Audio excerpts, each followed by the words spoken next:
Episode में हमने बुलाया है एक ऐसी शख्सियत को जो कि टेक्नोलॉजी जर्नलिज्म के क्षेत्र में पिछले एक दशक से भी ज्यादा से काम कर चुके हैं।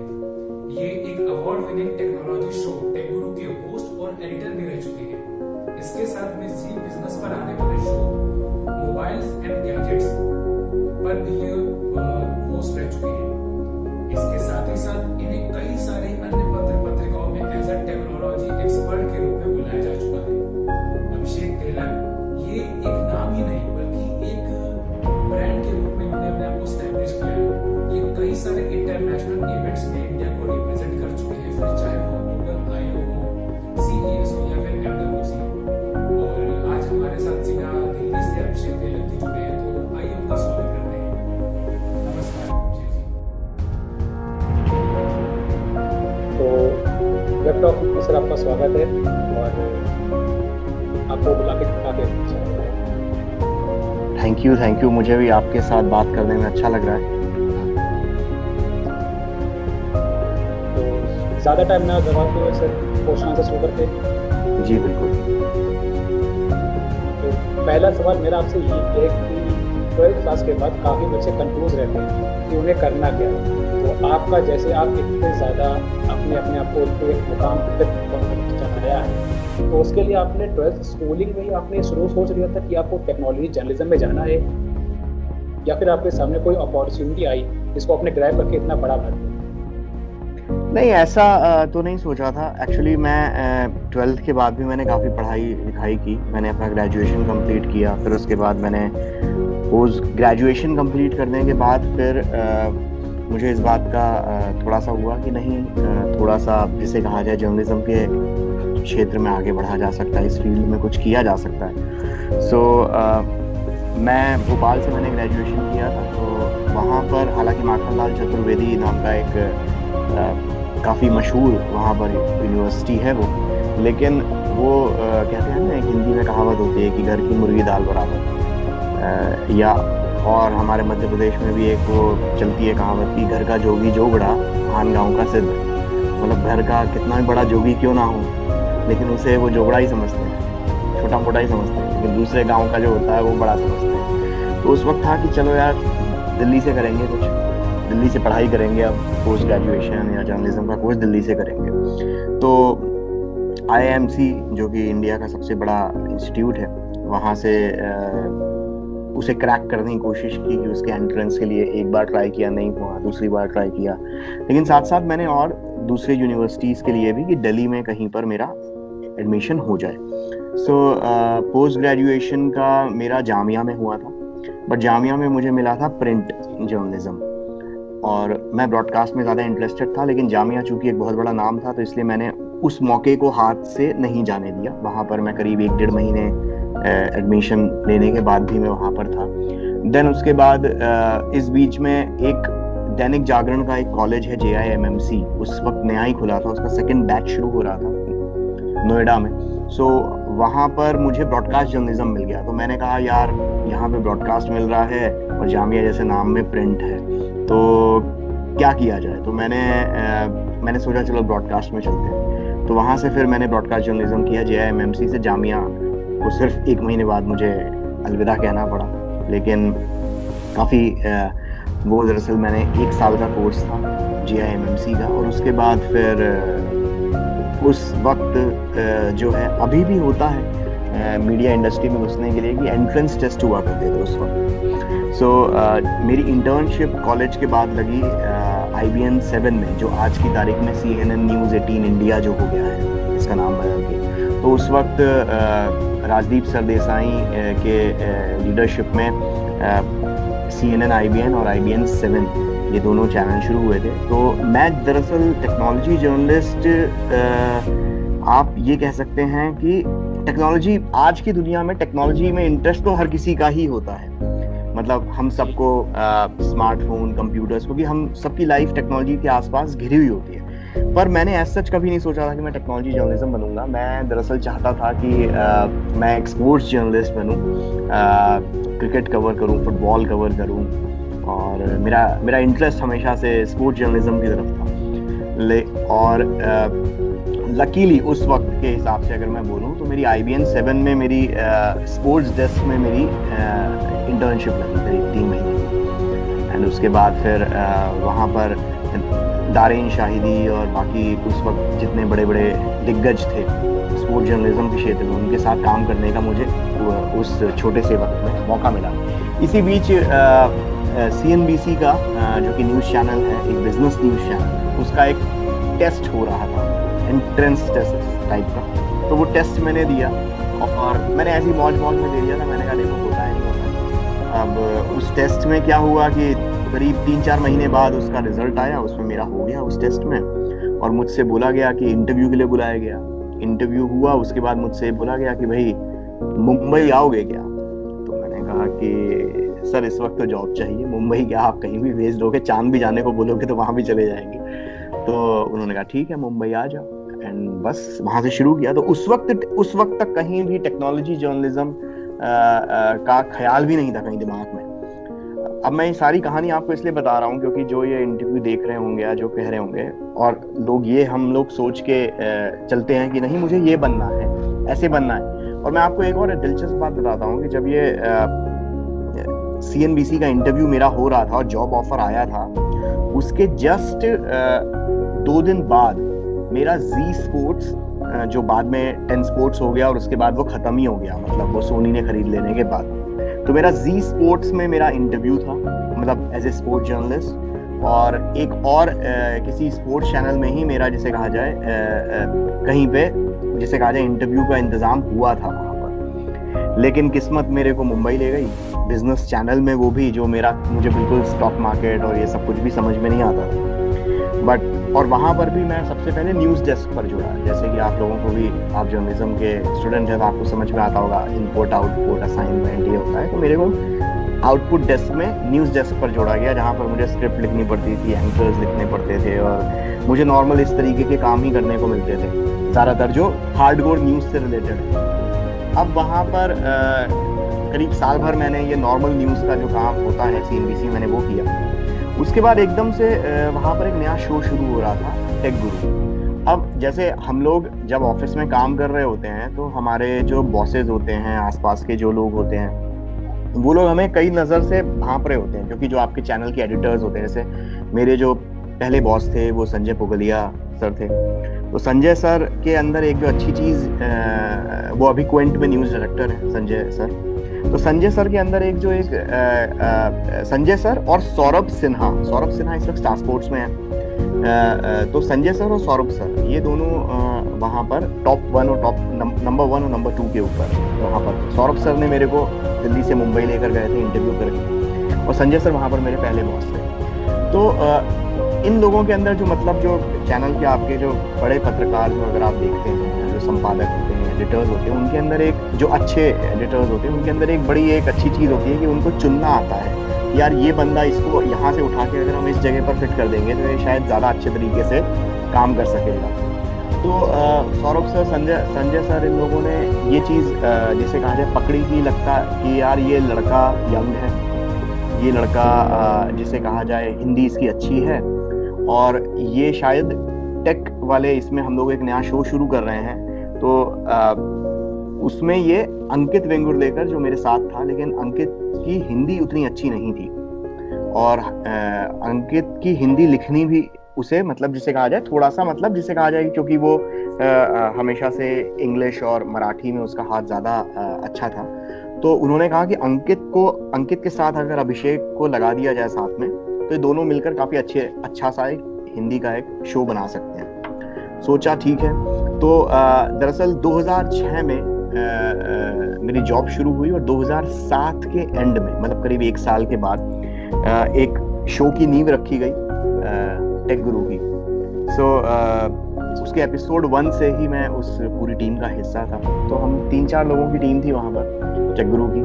तो हम लोगों ने उसी वक्त से जो है शुरू हुआ ये टेक्नोलॉजी जर्नलिज्म वाली जो चीज़ है। तो उस वक्त तक तो एक जैसे कोई भी एक टेक्नोलॉजी का फैन होता है कि यार अरे नो, उस वक्त तो ये एंड्रॉयड एप्पल कुछ भी नहीं था। मैं बात बता रहा हूँ आपको 2007 की। ये सारी चीज़ें दुनिया जो बदलनी शुरू हुई वो उसके बाद से 2008 2009 उसके बाद से सारी चीज़ें एंड्रॉयड और ये सारी चीज़ें उसके बाद आई। तो जिस वक्त हमने शुरू किया था उस वक्त तो नोकिया का राज था और हम लोग सब देखते थे कि अरे यार नोकिया का नया एन सीरीज़ का फ़ोन आ गया है, नोकिया का नया एनगेज सीरीज़ का फ़ोन आ गया है, अरे ये नया लैपटॉप आ गया है, अरे ये डेस्कटॉप आ गया है। लेकिन जो एक अंदर वो जो एक टेक्नोलॉजी जर्नलिज्म, सोच के मैं टेक्नोलॉजी जर्नलिस्ट नहीं बना, लेकिन जो है वो एक इंटरेस्ट होता है किसी चीज़ की तरफ जो आपको मालूम नहीं होता है, लेकिन जब आप किसी एक अच्छे जिसे कहा जाए एडिटर के अंडर काम करते हो तो वो पहचान के आपको सही राह पर दिखा देता है। लेकिन हाँ, गेमिंग का शौक मुझे काफ़ी वक्त से था। मैं गेम खेलता रहता था लगभग आप ये बताएं कि 11th-12th में मैंने 11th-12th या उससे पहले भी काफ़ी जो उस वक्त के हिट गेम हुआ करते थे वो सारे गेम्स खेले। उसके बाद जब डेस्कटॉप गेमिंग वाला जो आया तो घर पे घंटों गेमिंग करता था कॉलेज टाइम में मैं। उसके बाद मैंने जब मैं न्यूज़ डेस्क पर ही काम करता था, मैंने अपनी पहली सैलरी से अपने लिए और कुछ नहीं खरीदा, मैंने एक डेस्कटॉप कंप्यूटर जो उस वक्त गेमिंग हैंडल कर सके वैसा एक डेस्कटॉप कंप्यूटर मेरे छोटे से रूम के अंदर, कोई चीज़ नहीं थी लेकिन एक डेस्कटॉप कंप्यूटर था, उसके अंदर मैंने अपने जो मैं गेम्स खेलता था वो सारे गेम इंस्टॉल करके मैं रोज़ाना कम से कम 1-2 घंटा दिया करता था। तो वो काफ़ी चीज़ थी। तो हाँ, टेक्नोलॉजी जर्नलिस्ट सोच के नहीं बना, पर हाँ किस्मत ने बनाया, लेकिन इंटरेस्ट हमेशा से था। किस्मत बहुत छोटा रोल प्ले करती है अगर मैं बोलूँ ना। बात ये होती है कि जब आप कुछ भी ऐसी किसी जगह पर होते हो, खासकर जब आप कोई प्रोजेक्ट पर काम कर रहे होते हो या आप एक जॉब पर होते हो, या आज के ज़माने में तो यूट्यूब का काफ़ी ज़माना है, तो आपके मन में सिर्फ एक चीज़ होनी चाहिए। और ये मैं ज्ञान नहीं दे रहा हूँ, ये मैं एक जनरल बात बता रहा हूँ कि देखिए, कोई भी आप किसी भी फील्ड से किसी को भी उठा दीजिए, आप मेन एक एक्स को वाई से अलग जो एक चीज़ करती है, या किसी एक सक्सेसफुल इंसान को अनसक्सेसफुल इंसान से जो एक चीज़ अलग करती है, वो बात ये है, किस्मत सबके पास होती है, मौके भी सबको मिलते हैं, लेकिन वो मौके, कोई एक मौका मिला, उस मौके का किस तरीके से आप फायदा उठा के आप नेक्स्ट लेवल पर उसको लेकर जा सकते हैं, वो एक बड़ी बात होती है। और वो मौके का फायदा उठाने के लिए कई बार आपको प्रोएक्टिव होना पड़ता है, कई बार आपको बागी बनना पड़ता है, कई बार आपको आउट ऑफ द बॉक्स सोचना पड़ता है, कई बार आपको कुछ ऐसी चीज करनी पड़ती है जिसका लोग मजाक उड़ाएं, लेकिन जिसे कहा जाए वो चीज अगर आप कुछ हट के अलग करते हैं तो वो चीज़ होती है। मैं आपको एक अपने ही करियर से एक एग्जांपल दूंगा कि जैसे जब मैं फर्स्ट टाइम जब मैंने अपना सारी चीज़ें शुरू की, मतलब टीवी पर आना और ये सारी चीज़ें, तो मैं चूंकि बहुत छोटे शहर से था, मतलब छोटा शहर मैं बोलूँ भोपाल से, भोपाल छोटा शहर नहीं है, लेकिन उससे पहले जो मेरी स्कूलिंग हुई वो हुई मुरादाबाद, यूपी में एक छोटा सा शहर है, क्योंकि मेरे डैडी की जॉब जो थी वो ट्रांसफ़र वाली थी, तो हम कई अलग अलग शहरों में रहे। कानपुर में भी मैं 5th क्लास तक पढ़ा, फिर उसके बाद मेरी 5th के बाद से लेकर पूरी स्कूलिंग जो है वो मेरी मुरादाबाद में हुई। देन उसके बाद हम भोपाल में आए। भोपाल में घर हमेशा से था, लेकिन मतलब इन जब सब जगह घूमना फिरना होता रहता था सब छोटे शहरों में, तो मेरे अंदर वो कॉन्फिडेंस उस वक्त नहीं था जो शायद किसी भी एक दिल्ली के बच्चे में या किसी भी एक मुंबई के लड़के में होगा, बड़े शहर के। तो मुझे थोड़ी झिझक होती थी कि यार इतने बड़े शहर में इतने बड़े लोगों से मिलने जुलने जाना है, कैसे हो पाएगा। तो मुझे याद है कि अंकित और मैं दरअसल हम उम्र ही हैं, एक ही बराबर हम लोगों की एज भी है, और दूसरी चीज़ ये भी है कि एक ही साथ लगभग वो मेरे से अगर करियर वाइज देखा जाए तो मुझसे मतलब कुछ 8-9 महीने ज़्यादा सीनियर होगा करियर, लेकिन साल भर के अंदर का ही डिफरेंस है। मुझे याद है अंकित, और जब मैं न्यूज़ डेस्क पे काम करता था तो अंकित किसी फीचर शो में काम किया करता था और वो मेरे बाजू में बैठता था और मैं टाइपिंग कर रहा होता था, तो अंकित मेरे को कहता था ऐसे टाइपिंग मत कर, ऐसे कर। तो हम लोग मतलब एक जैसा ही हम लोगों का करियर था, लेकिन वो थोड़ा सा 8 महीने पहले मेरे से नौकरी में लगा हुआ था और थोड़ा मुझसे ज़्यादा जानता था, मुझसे ज़्यादा एक्सपोजर उसको उस वक्त मिल चुका था। तो फर्स्ट प्रेस कॉन्फ्रेंस में मुझे याद है कोडैक की एक प्रेस कॉन्फ्रेंस थी, वहाँ पर कटरीना कैफ आई थी। तो अंकित ने कहा कि चलो प्रेस कॉन्फ्रेंस तुम कवर करके आते हो, तू करना। मैंने कहा भाई देख, मैं पहली बार किसी 5 स्टार होटल के अंदर घुस रहा हूँ, पहली बार किसी इवेंट में जा रहा हूँ और वहां भी कटरीना कैफ आ रही है, एक बार तू बस मेरे को अपने साथ लेके चल, तू कर, तू जैसे करेगा नेक्स्ट टाइम मैं कर दूंगा।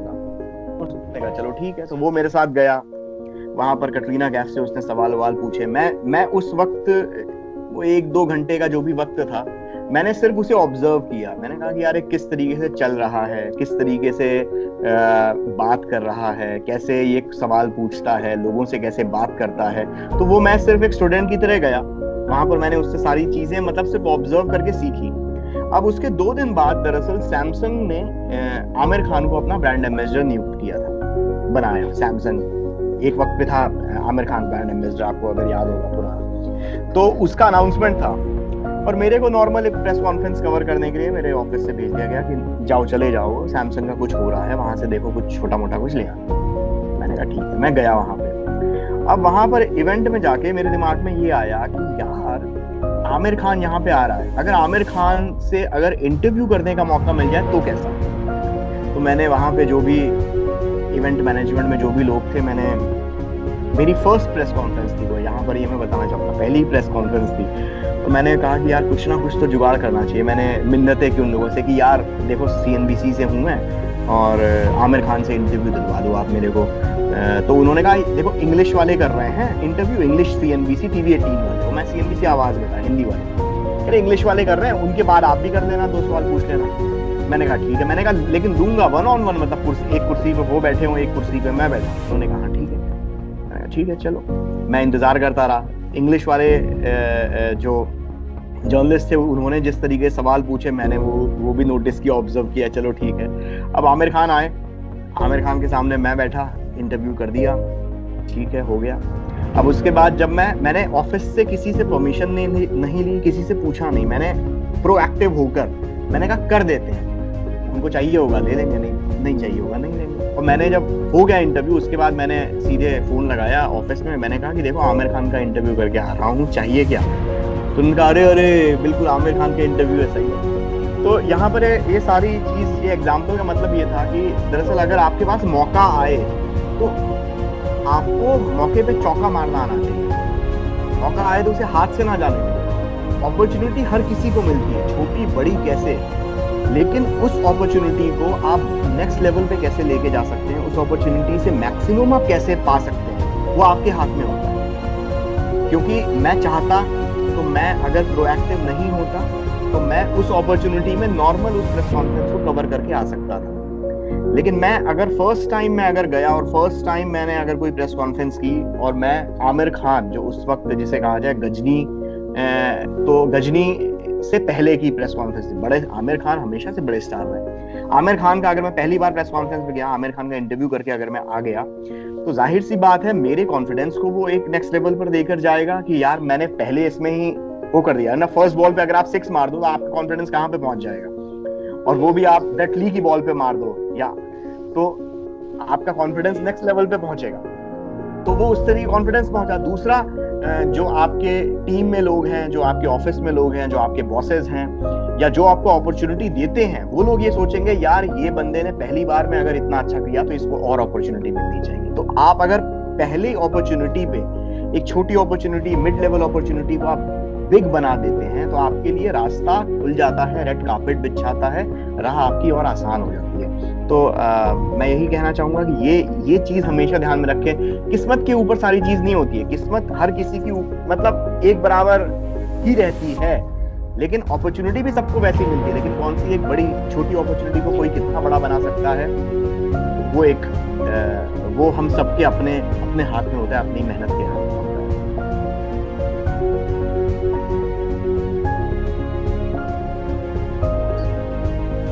तो मतलब आपकी बातों से मुझे मिलेगा कि आप बचपन से एक अच्छे ऑब्जर्वर थे और आप छोटी छोटी अपॉर्चुनिटी, जो कुछ आपको अपॉर्चुनिटी मिलती है उसको बड़े से बड़ा बनाने का सोच रहे थे।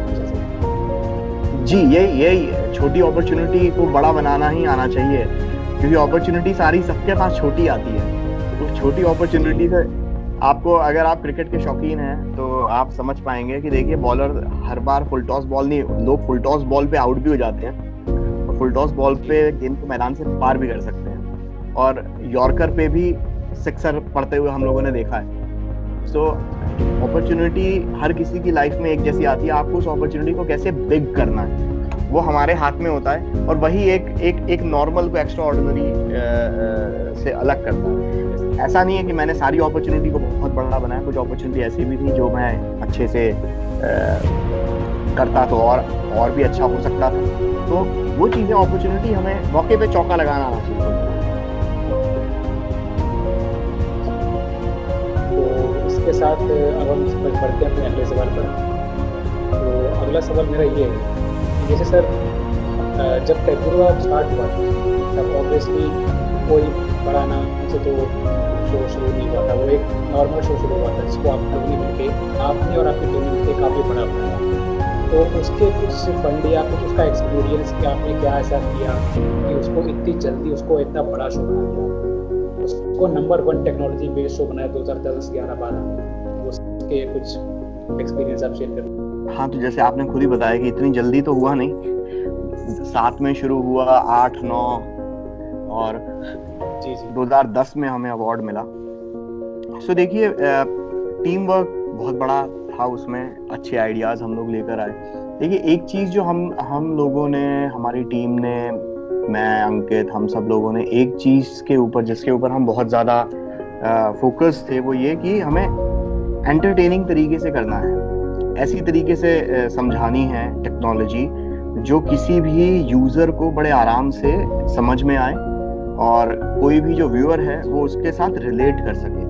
क्योंकि जब हम लोग पढ़ते थे तो हमारे जो भी सर थे या जो भी जिन लोगों के साथ काम किया, उन लोगों ने एक चीज हमें समझाई कि चीज ऐसी बनाओ जिसको आप भी समझें, और आपकी, अगर आप अपनी दादी को, अपनी मम्मी को समझाने की कोशिश करें तो उनको भी वो चीज समझ में आ जाए, इतनी आसान। और टेक्नोलॉजी अगर आप देखें तो अगर आप सिर्फ टेक्नोलॉजी के बारे में बात करें तो बड़ी बोरिंग सा सब्जेक्ट हो जाता है, अगर ऐसे टेक्नोलॉजी के बारे में बात करें। लेकिन अगर आप टेक्नोलॉजी को थोड़ा इंटरेस्टिंग तरीके से बताएं, इस तरीके से बताएं कि लोगों को उसे समझना आसान हो जाए, लोग उसे रिलेट कर सकें उसको अपने आम जिंदगी से, तो ऑटोमेटिकली वो चीज़ काफ़ी इंटरेस्टिंग बन जाती है। हम इसी प्रिंसिपल के ऊपर चले, और हम लोगों ने सारी अपनी जितनी भी हमने जो आइडिया हम लेकर आते थे, किस तरीके से हमें चीज़ शूट करनी है, कैसे करनी है, वो हमने उसी तरीके के ऊपर रखा, और उसी का फल मिला। और मतलब मैं अकेला या किसी एक को मैं नहीं बोलूँगा कि हाँ इसके कारण वो चीज़ हुई, ये पूरा टीम वर्क था, और हम सब लोग मिलकर ब्रेनस्टॉर्म करते थे कि क्या करना चाहिए, कैसे करना चाहिए, क्या उसकी थीम होनी चाहिए, तो उससे वो चीज़ हुई। अगला सवाल आपसे ये है कि एज अ जर्नलिज्म स्टूडेंट मैंने ये चीज़ देखी कि काफ़ी बच्चे कंफ्यूज रहते हैं कि उन्हें कौन से मीडिया में जाना है, उन्हें प्रिंट में जाना है, उन्हें ब्रॉडकास्ट में जाना है, उन्हें डिजिटल में जाना है, कुछ पता नहीं लगती, सब कंफ्यूज रहते हैं, किसी में नहीं जाना।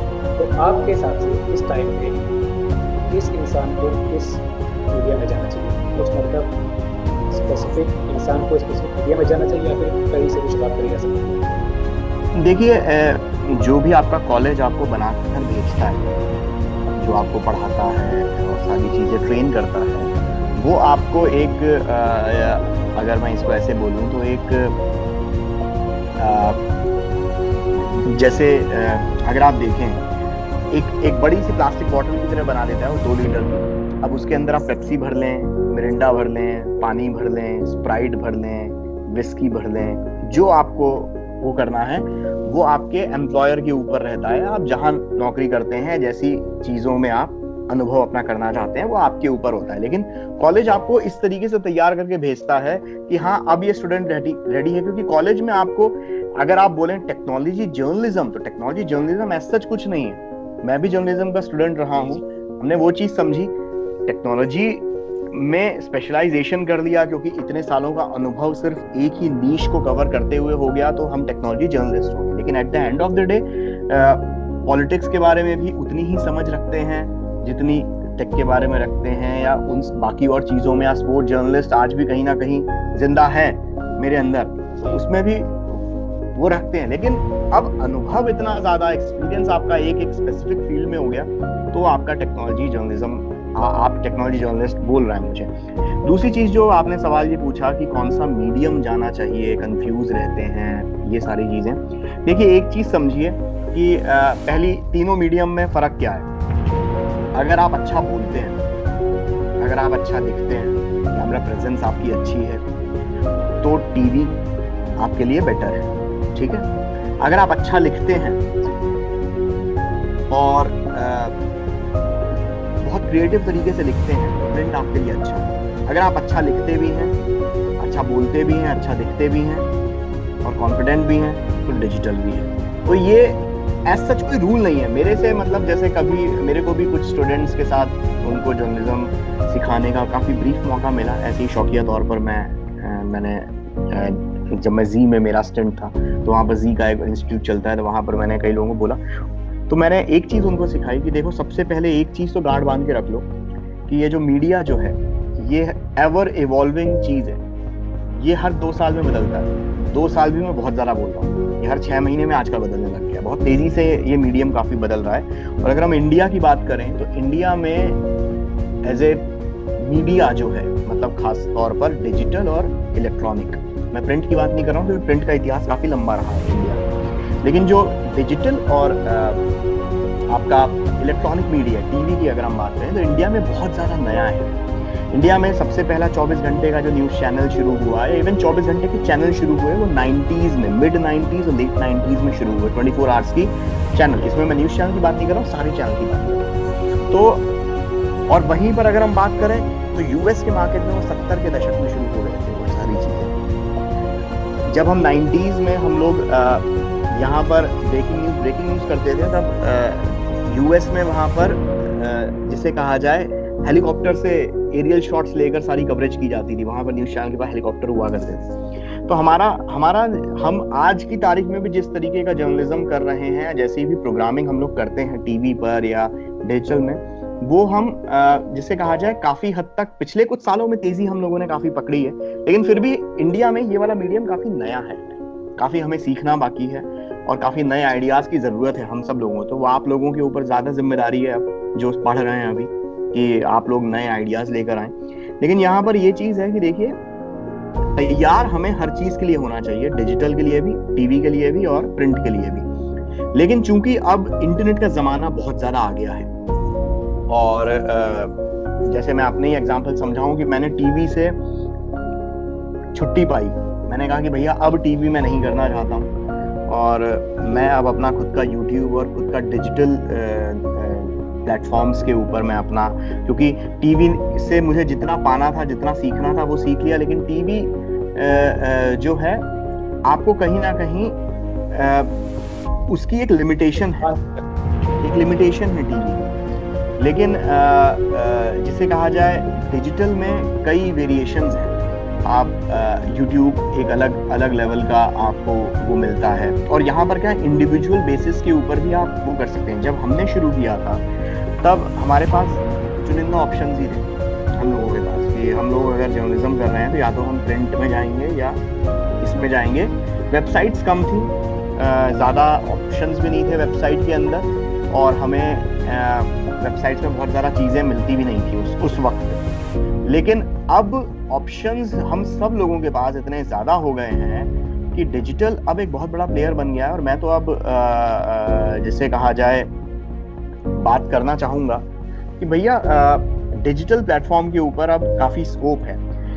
हम में से जितने भी, आप में से जितने भी स्टूडेंट हैं जो पढ़ रहे हैं, उन सब लोगों को ये चीज़ समझ में आनी चाहिए कि आज की तारीख में अपॉर्चुनिटी इतनी ज़्यादा है कि अगर कल को किसी ऑर्गेनाइज्ड मीडिया में अगर किसी को जगह नहीं भी मिल सकी, तब भी वो डिजिटल प्लेटफॉर्म्स के ऊपर अपनी आइडेंटिटी बना सकता है और बहुत आगे जा सकता है। अब अगर जैसे मैं फॉर एग्जांपल अगर मैं एग्जांपल दूं तो आज की तारीख में बहुत ब्लॉगर्स यूट्यूब के ऊपर बहुत अच्छा काम कर रहे हैं। गौरव चौधरी है टेक्निकल गुरुजी। अगर एक्सपीरियंस के मामले में बोला जाए तो मेरे से काफ़ी एक्सपीरियंस, जैसे मैंने अपनी जर्नी 2007 में शुरू कर दी थी, उसकी जर्नी टेक्नोलॉजी जर्नलिज्म में देर से शुरू हुई है। लेकिन यूट्यूब के ऊपर काफ़ी, मतलब जिस तरीके से 1.5 करोड़ से ऊपर, अब तो 1.6 करोड़ हो गए, इतने फॉलोअर्स वो किए हैं। कंटेंट और मेहनत और कंटिन्यूटी उन्होंने वो चीज़ की गौरव चौधरी ने, तो वो आज उस मुकाम पे पहुंचा हुआ है। तो ऐसे ही ढेरों हैं और ये सारी अपॉर्चुनिटी आप सब लोगों के पास है। तो आप लोगों के लिए तो राह अब काफी आसान है। अगर मैं हम लोगों की तुलना में आपकी राह आसान है, क्योंकि अब मीडियम काफी ज्यादा हो गए हैं और प्लेग्राउंड हर किसी के लिए इवन हो गया है। तो ये आप लोगों के लिए बहुत बड़ी अपॉर्चुनिटी है। All the best.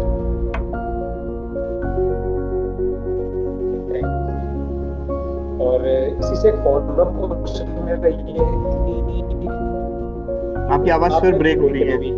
आपकी आवाज ब्रेक हो रही है, फिर से बहुत ब्रेक हो रही है। सर अब आ रही है? हाँ अब आ रही है जी। तो मैं ये पूछना चाह रहा था कि आपने जैसा कि तीनों मीडिया में काम किया है, आपने तीनों मीडिया को अच्छे से एक्सपीरियंस किया है, तो आप तीनों मीडिया के कुछ पॉजिटिव साइड्स, जो कुछ आपने अच्छा सीखा हो, कुछ मीडिया से अलग ज़्यादा अच्छा हो, और कुछ बुरी बातें शेयर करना चाहेंगे? बुरी मतलब बुरी बात तो देखिए, मैं अपनी लाइफ में बड़ा पॉजिटिव किस्म का इंसान हूं। हर चीज से सीखना नया चाहता हूँ। मैं आपसे भी इस वक्त आप मेरा इंटरव्यू ले रहे हैं तो मैं आपको भी ऑब्जर्व कर रहा हूँ। मुझे अगर कोई चीज़ अगर आपसे भी मुझे सीखने का मौका मिल रहा है तो मैं वो भी, मेरा ये जो दिमाग है ना, ये उस प्रोसेसिंग कर रहा है, वो इधर से भी मशीन लर्निंग यहाँ से लर्न कर रही है आपसे भी। सो मैं एज सच कोई बुरी चीज़ तो नहीं बोलूँगा। हर चीज़ में अच्छी चीज़ है, लेकिन मैं एक अच्छा जर्नलिस्ट उसी को मानता हूँ, या एक अच्छा जो आगे लॉन्ग रन में, शॉर्ट रन में सक्सेस पाना आसान होता है, लेकिन लॉन्ग रन तक जिसे कहा जाए, आप जब आपको ब्रांड बनाना होगा तो आपको लॉन्ग रन में मेहनत करनी है। और लॉन्ग रन में आपको अगर वो करना है तो आपको अच्छा बोलना आना चाहिए, जो आपको सिखाता है टीवी। आपको अच्छा लिखना आना चाहिए, क्योंकि ये पूरी एक साइकिल है।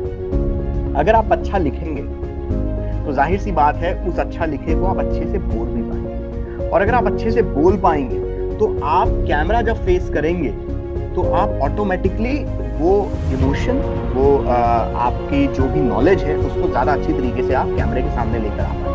तो तीनों ही मीडियम का आपको अच्छी अच्छी चीजें सीखनी हमेशा आनी चाहिए। लिखना बेहद जरूरी है। जब तक आप अच्छा लिख नहीं सकते, आप अच्छा बोल नहीं सकते, और आप उस अच्छे बोलने को आप अच्छे से एक्ट नहीं कर सकते। आजकल क्या हो गया है कि चूंकि इतना जिसे कहा जाए लोगों के पास डिजिटल प्लेटफॉर्म और ये सोशल मीडिया के कारण इतने जिसे कहा जाए एक्सपोजर मिल गया है कि लोग शॉर्टकट काफी अपनाने लगे। शॉर्टकट कैसा कि उन्हें अच्छा लिखना नहीं आता, लेकिन वो कैमरे के सामने थोड़ी देर आपने अपना ज्ञान दे दिया और आपको लगता है कि बस हमें सब आ गया। ऐसे काम नहीं चलता है। आप शॉर्ट रन में आप सक्सेस पा सकते हो इस तरीके से कि सिर्फ आप आधी अधूरी नॉलेज के बेसिस पर, लेकिन लॉन्ग रन पे जब आप वो करोगे तो आपको फायदा नहीं मिलेगा। दूसरी चीज एक ये है कि ये प्रिंट मीडियम और टीवी में हम लोगों को रिसर्च करना काफी सिखाया जाता है। जब तक आप रिसर्च नहीं करेंगे, और रिसर्च सिर्फ ये नहीं कि आपके आसपास क्या चल रहा है, जबकि आने वाले वक्त में क्या हो सकता है और पीछे क्या हुआ है, जब तक आप ये चीजें शुरू नहीं करेंगे अपनी लाइफ के अंदर, तब तक आपको फायदा नहीं मिलेगा। मैं आज के तारीख में भी मैं रोजाना काफी पढ़ता हूँ और हर वक्त नया जानने की, पढ़ने की कोशिश करता रहता हूँ। मैगजीन्स पढ़िए खूब। जैसे मैंने सब्सक्रिप्शन लेकर रखा है इसका, वायर्ड का। ये पहले मैं इसका प्रिंट वर्जन मंगवाता था, लेकिन आज की तारीख में तो आप प्रिंट के बजाय आप डिजिटल मीडियम आप वो कर सकते हैं। तो ये जैसे ये आपके जितने हैं, तो ये वायर्ड जैसी मैगजीन, अगर आप टेक्नोलॉजी जर्नलिज्म करना चाहते हैं तो इस तरीके की जो मैगजीन्स हैं जो आपको एक फ्यूचरिस्टिक आपको अप्रोच एक बताए, क्योंकि आपके दिमाग के दरवाजे खुलते हैं। तो ये सारी चीजें हमें अलग अलग मीडियम हमें सिखाता है, और नए आइडियाज तभी आते हैं जब आप इन तीनों मीडियम्स का एक तरीके से जो है ना क्रक्स निकाल के रखते हैं। डिजिटल मीडियम, जैसे मैं डिजिटल मीडियम में तो मैं ये बोलूंगा कि मैं अभी नया हूँ, मैं खुद अभी स्टूडेंट हूँ, मैं चीज़ें सीख रहा हूँ। मेरा यूट्यूब चैनल मैंने अभी शुरू किया है और उसके बहाने मुझे हर दिन कुछ ना कुछ नया सीखने को मिल रहा है कि यार ये चीज़ अच्छी चलती है। लेकिन मुझे लगता है कि डिजिटल मीडियम में भी, यूट्यूब पर भी लॉन्ग रन में, शॉर्ट रन में मैं अपने गोल लेके चल ही नहीं रहा हूँ। यूट्यूब को लेकर मैं लॉन्ग रन का सोच रहा हूँ। आज से 2 साल 3 साल मैं करूँगा। तो लॉन्ग रन में तो टीवी और जो प्रिंट से सीखा है वो मैं डिजिटल पे जब मैं अप्लाई करूंगा तो वो चीज आपको रिजल्ट देगी। आई होप मैंने आपके सवाल का सही जवाब दिया होगा। अगर कुछ और हो तो आप सवाल बदल के पूछ लीजिए, मैं दोबारा जवाब दे दूंगा उस चीज का। बस अब आखिरी सवाल बचा है। जैसा कि भाई आप जानते होंगे कि अभी हम लोगों ने 11 मई को नेशनल टेक्नोलॉजी डे सेलिब्रेट किया। एक तरफ हम नेशनल टेक्नोलॉजी डे जैसे डे को सेलिब्रेट कर रहे हैं और दूसरी तरफ इंडिया में टेक्नोलॉजी वाली कंपनीज कुछ खास कॉम्पिटिशन नहीं दे पा रहे हैं। सबसे बढ़िया एग्जांपल ले सकते हैं तो मोबाइल फोन कंपनी का। इस टाइम पे इंडिया में कोई स्मार्टफोन कंपनी कंपटीशन तो क्या मार्केट में टिकती नहीं है। तो क्या आपको लगता है कि कभी भी ऐसा इंडियन कंपनीज कम बैक कर पाएंगे या फिर इवन मार्केट में अपना पैर भी जमा पाएंगे? अच्छा, चलिए मैं आपसे एक सवाल पूछता हूँ। गूगल की असली ताकत क्या है आज की तारीख में? कौन गूगल को चला रहा है? नहीं, डेटा तो है। अगर उस डेटा की भी हम बात करें तो उस डेटा में हम इंडियंस का शेयर कितना होगा? बहुत ज्यादा, मोर देन 50%। टिकटॉक जो है इस वक्त व्हाट्सएप को कंपटीशन दे रहा है। सबसे ज्यादा कहाँ यूज हो रहा है टिकटॉक? इंडिया में।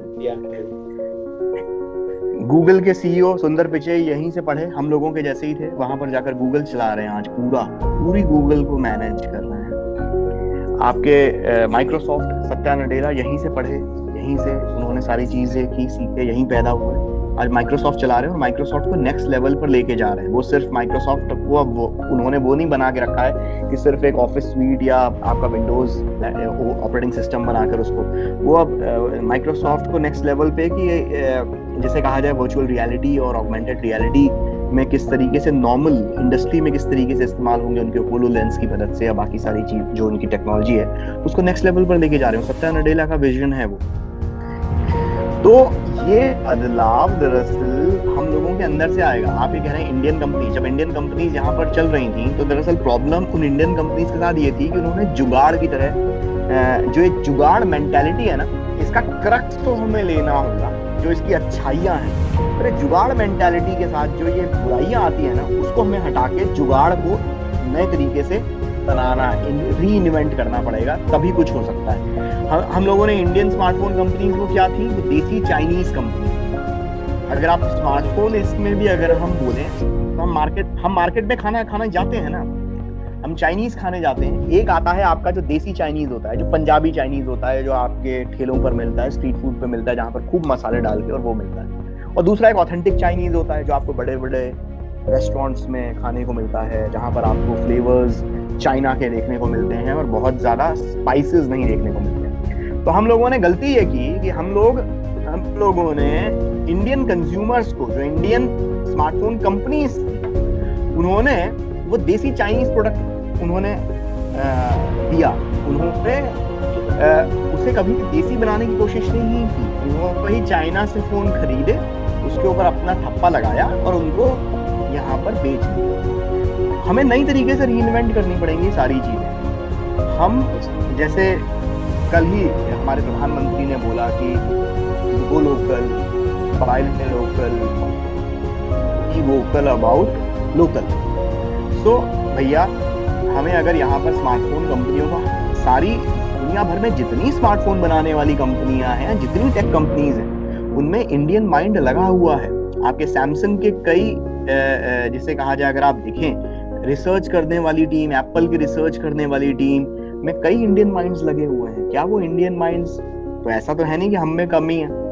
हम लोगों को सिर्फ एक नई अप्रोच की जरूरत है। वो नई अप्रोच अगर हम करेंगे तो इंडिया के स्मार्टफोन कंपनीज क्यों नहीं हिट हो सकती? बिल्कुल हिट हो सकती है। कल को आप अभिषेक आप एक स्मार्टफोन कंपनी बना सकते हैं, यहीं इंडिया में मैन्युफैक्चर कर सकते हैं और आईफोन को कम्पीट कर सकते हैं, गूगल को कम्पीट कर सकते हैं। लेकिन वो तो यहाँ से ही होगा। ऐसा नहीं है कि इंडिया में स्मार्टफोन कंपनीज दोबारा वापस नहीं आएंगी, लेकिन हमें कहीं ना कहीं अपनी अप्रोच बदलनी पड़ेगी। दूसरी चीज एक जो है कि इंडिया में आज की तारीख में मैन्युफैक्चरिंग स्मार्टफोन की इंडिया में काफी हद तक हो रही है। दुनिया की सबसे बड़ी स्मार्टफोन की फैक्ट्री सैमसंग ने नोएडा में लगा के रखी हुई है। एप्पल आने वाले वक्त में अपना 20% तक मैन्युफैक्चरिंग चाइना से शिफ्ट करके इंडिया में शिफ्ट करने का प्लान बना रहा है। इसके अलावा ढेरों कंपनियां हैं, स्मार्टफोन छोड़िए, बाकी और ढेरों कंपनियां जो इंडिया में अपना नया अड्डा बनाने के चक्कर में लगी हुई है। तो ये कहीं ना कहीं एक तरीके से इंडियन स्मार्टफोन है, इंडियन टेक इंडस्ट्री के लिए ही है ना। लेकिन यहाँ पर बस बात ये है कि थोड़ा सा हम लोग भी अगर इंडिया को के ऊपर थोड़ा प्राउड करेंगे, इंडिया के प्रोडक्ट्स के ऊपर प्राउड करेंगे, तो वो चीज़ वो हो जाएगी। लेकिन ओवरऑल ये बिल्कुल मैं तो बुलिश हूँ इस चीज़ को लेकर। इंडिया में स्मार्टफोन बनाने वाली कंपनियां बिल्कुल आएंगी और इंडिया में स्मार्टफोन मैन्युफैक्चरिंग तो बढ़ गई है। अब बस इंतजार है किसी इंडियन मैन्युफैक्चरर का कि वो हिम्मत दिखाकर फिर से इंडियन स्मार्टफोन इंडस्ट्री पर अपना निशान छोड़े। तो सवाल जवाब का सिलसिला खत्म होता है यहाँ पे। जी बिल्कुल, आई होप कि मैं आपके सारे सवालों का एकदम सही से जवाब दिया होगा और आप लोगों को कुछ जानने को सीखने को मिला होगा।